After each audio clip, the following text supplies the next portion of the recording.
নমস্কার বন্ধুরা, সাথী কিচেনের আবারও এক নতুন রেসিপিতে আপনাদের সকলকে স্বাগত জানাই। আজকের রেসিপিতে বানিয়ে দেখাবো পাকা আমের আমসত্ত্ব। পাকা আমের আমসত্ত্ব আপনারা খুব সহজভাবে বানিয়ে নিতে পারবেন।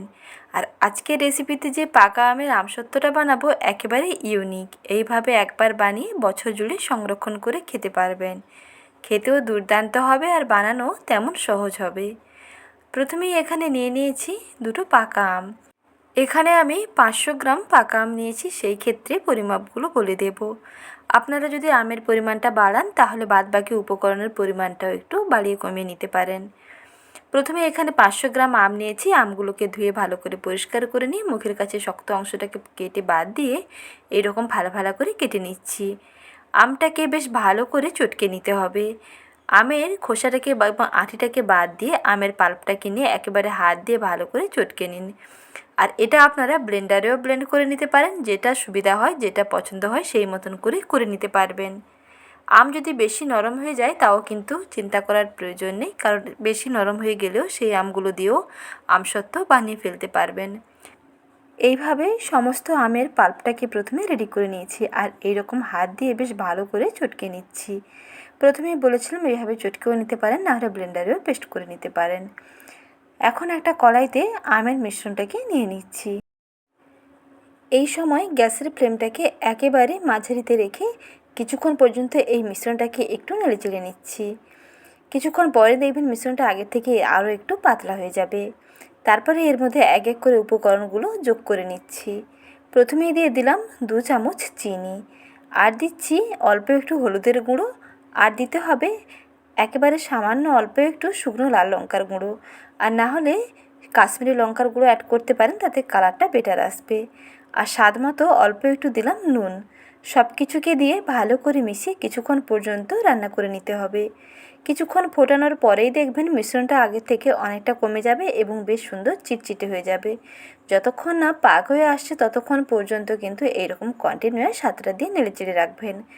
চিনিটা যখন গলে যাবে মিশ্রণটা দেখবেন আগের থেকে আরও একটু পাতলা হয়ে যাবে। তারপরে কিছুক্ষণ ফোটানোর পরে মিশ্রণটা আবারও ঘন হতে শুরু করবে। আর অনবরত এইরকম খুন্তিটা দিয়ে নেড়েচেড়ে রাখবেন, তাহলেই দেখবেন আর নিচে লেগে যাবে না এবং এর পাকটা বেশ সুন্দর হবে। কিছুক্ষণ পরেই দেখুন মিশ্রণটা কিন্তু কড়াই থেকে ছাড়তে শুরু করেছে। অতএব আমসত্ত্বর জন্য পাকটা বেশ সুন্দর হয়ে গেছে। আমসত্ত্বের জন্য একেবারে রেডি। এখন ফ্লেমটাকে অফ করে দিয়ে একটা থালাতে অল্প করে সরষে তেল মেখে নেব। তেলটাকে মেখে নিয়ে তারপরে সেই মিশ্রণটা গরম অবস্থায় থালার মধ্যে ঢেলে নিয়ে তারপর চারিদিকে স্প্রেড করে দিতে হবে। থালাতে মিশ্রণটাকে ভালো করে মিলিয়ে নিয়ে চড়া রোদের মধ্যে শুকোতে দিতে হবে। আর চড়া রোদের মধ্যে না শুকোতে চাইলে যদি ফ্যানের হাওয়ায় রাখেন তাহলে কিন্তু সময়টা একটু বেশি লাগবে, কিন্তু বেশ সুন্দর শুকনো হয়ে যাবে। রোদে দিয়েও শুকনো করতে পারেন, তাতে দেখবেন 1 বছরের বেশি সংরক্ষণ করে খেতে পারবেন। আর যদি ফ্যানের হাওয়ায় শুকনো করা হয় কিন্তু বেশি দিন সংরক্ষণ করা যাবে না, তাহলে ফ্রিজেই সংরক্ষণ করতে হবে। নর্মাল জায়গায় রাখলে কিন্তু নষ্ট হয়ে যাবে। তাই সবথেকে বেটার হয় চড়া রোদের মধ্যে শুকনো করে নিন। চড়া রোদের মধ্যে শুকনো করে নিলে এটা 1 বছরের বেশি ভালো থাকবে। সময় লাগবে প্রায় 3 থেকে 4 ঘন্টা। যখন ওপরটা দেখবেন এইরকম বেশ শুকনো ড্রাই লাগছে, হাতের মধ্যে কোনো রকম আর চিটচিটে লাগছে না, তাহলেই বুঝতে পারবেন যে আমসত্ত্ব একেবারে রেডি। তারপরে প্রথমে একটা ছুরি দিয়ে সাইডগুলোকে ছাড়িয়ে নিতে হবে। দেখবেন যে সহজে থালা থেকে ছেড়ে আসবে। এইভাবে সহজে তৈরি করে ফেলুন পাকা আমের আমসত্ত্ব। একবার বানিয়ে নিয়ে বছর জুড়ে সংরক্ষণ করে খেতে পারবেন। খেতে দেখবেন দারুণ লাগবে।